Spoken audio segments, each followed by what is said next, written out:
안녕하세요. 지금부터 식물보호기사 해설 강의를 시작하겠습니다.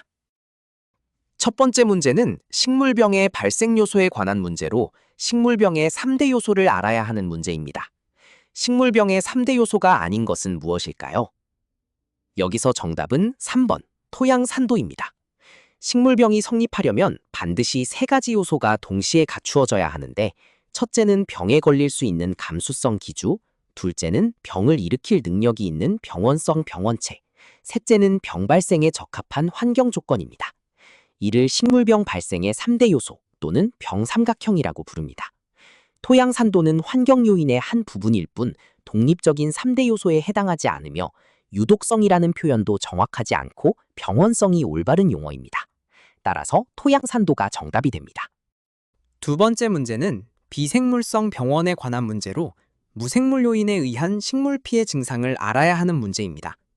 다음 중 비생물성 병원에 의한 피해 증상은 무엇일까요? 여기서 정답은 3번, 동상 피해입니다. 비생물성 병원이란 곰팡이, 세균, 바이러스 같은 생물체가 아닌 물리적, 화학적 환경 요인에 의해 발생하는 식물 피해를 말합니다. 동상 피해는 저온이라는 비생물성 환경 요인에 의해 식물 조직이 얼면서 손상되는 전형적인 비생물성 피해입니다.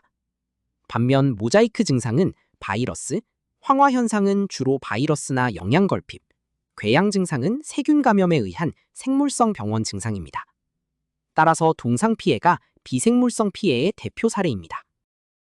세 번째 문제는 식물병 전염 방식에 관한 문제로 1차 전염과 2차 전염의 차이를 알아야 하는 문제입니다. 식물병의 2차 전염에 대한 설명으로 옳은 것은 무엇일까요? 여기서 정답은 2번, 생육기에 발생한다 입니다. 식물병의 전염은 시기와 경로에 따라 1차 전염과 2차 전염으로 구분됩니다. 1차 전염은 병원균이 월동 후 처음으로 기주식물에 침입하여 발병시키는 초기 감염을 말하며 보통 종자, 토양, 병든 잔재물 등이 1차 전염원이 됩니다. 반면 2차 전염은 1차 전염으로 발병한 식물에서 형성된 병원균이 다시 주변 식물로 퍼져나가는 것으로 식물 생육기 중에 반복적으로 발생합니다. 따라서 생육기에 발생하는 것이 2차 전염의 핵심 특징입니다. 안녕하세요. 지금부터 식물보호기사 해설 강의를 시작하겠습니다. 첫 번째 문제는 곤충의 일반적 특징에 관한 문제로 곤충의 골격 구조를 알아야 하는 문제입니다. 다음 중 곤충의 특징으로 옳지 않은 것은 무엇일까요? 여기서 정답은 3번, 내골격을 가진다입니다.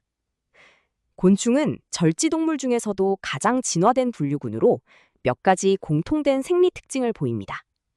혈액이 혈관을 따라 도는 것이 아니라 채강에 자유롭게 흐르는 개방혈관계를 가지고 폐가 아닌 미세한 관구조의 기관과 기문을 통해 직접 산소를 공급받는 기관계 호흡을 하며 단단한 큐티클 외골격이 몸을 지탱하므로 자라기 위해서는 반드시 이 외골격을 벗는 탈피 과정을 거쳐야 합니다. 척추동물처럼 몸 안쪽에 뼈대가 있는 내골격은 가지지 않으므로 옳지 않은 설명은 내골격을 가진다는 3번입니다. 두 번째 문제는 곤충의 변태에 관한 문제로 불완전 변태의 특징을 알아야 하는 문제입니다. 곤충의 발생 형태 중 불완전 변태를 하는 곤충의 특징은 무엇일까요? 여기서 정답은 3번, 약충이 성충과 비슷하다입니다. 불완전 변태는 알에서 깨어난 어린 약충이 번데기 단계 없이 여러 차례 탈피를 반복하면서 점차 성충의 형태로 자라나는 변태 양식입니다.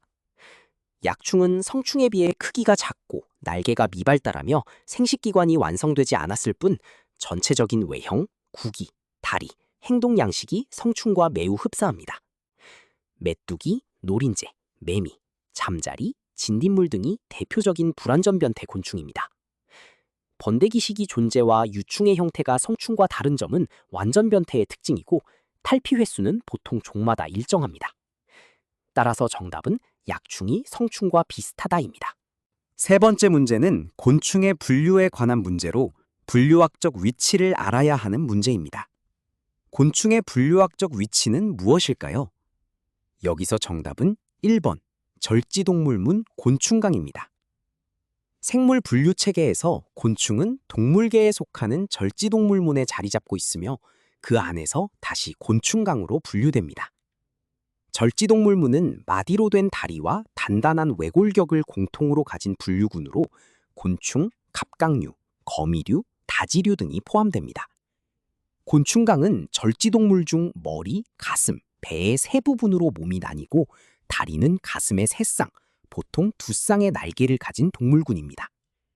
환영동물문은 지렁이류, 연체동물문은 조개와 달팽이, 척삭동물문은 척추동물이 포함되므로 곤충은 절지동물문 곤충강이 정답입니다. 안녕하세요. 지금부터 식물보호기사 해설 강의를 시작하겠습니다. 첫 번째 문제는 식물 바이러스 특징에 관한 문제로 옳지 않은 설명을 알아야 하는 문제입니다. 다음 중 식물 바이러스의 특징으로 옳지 않은 것은 무엇일까요? 여기서 정답은 2번, 인공배지에서 배양이 가능하다입니다. 식물 바이러스는 가장 단순한 형태의 감염성 입자로 단백질 외피와 핵산으로만 구성됩니다. 자체적인 대사 능력이 전혀 없어 살아있는 식물세포의 효소와 리보솜을 빌려야만 자손 입자를 만들 수 있고, 따라서 영양분만 들어있는 인공배지에서는 절대 배양할 수 없습니다. 바이러스 연구에는 식물체 자체나 식물세포 배양체, 곤충 매개충을 이용한 접종법이 사용됩니다. 지백에 의한 기계적 전염, 매개충에 의한 전염, 종자 전염 등 다양한 전염 경로를 가지므로 옳지 않은 것은 인공배지에서 배양 가능하다는 2번입니다. 두 번째 문제는 식물 바이러스병 특징에 관한 문제로 봉입체 형성을 알아야 하는 문제입니다. 다음 중 식물 바이러스병의 특징으로 옳은 것은 무엇일까요? 여기서 정답은 2번, 세포 내에 봉입체를 형성한다입니다. 식물 바이러스에 감염된 세포 안에는 바이러스 입자나 단백질이 모여 만들어진 특징적인 구조물인 봉입체가 형성됩니다.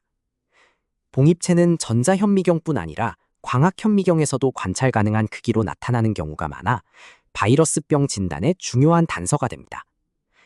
봉입체의 모양은 바이러스 종에 따라 결정형, 풍차형, 비정질 등 다양합니다. 항생제는 세균에 작용하므로 바이러스에 효과가 없고, 바이러스는 포자를 형성하지 않으며 인공배지에서 배양도 불가능합니다. 따라서 옳은 설명은 세포 내에 봉입체를 형성한다는 2번이며 진단 시 매우 유용한 특징입니다. 세 번째 문제는 코흐의 4원칙에 관한 문제로 해당하지 않는 항목을 알아야 하는 문제입니다. 식물병원체의 동정 과정에서 코흐의 4원칙에 해당하지 않는 것은 무엇일까요? 여기서 정답은 3번, 병원체의 독소를 분석해야 한다입니다. 코흐의 4원칙은 어떤 미생물이 특정 병의 진짜 원인임을 입증하기 위해 따라야 할 4단계 절차입니다.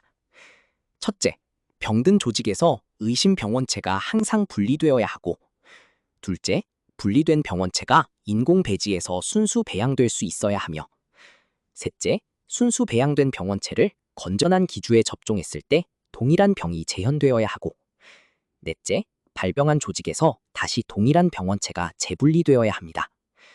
독소 분석은 병원성 메커니즘을 이해하는 데 도움은 되지만 코흐의 원칙 자체에 포함되지 않으므로 정답은 3번이며 4원칙은 분리, 순수 배양, 재현, 재분리 단계입니다.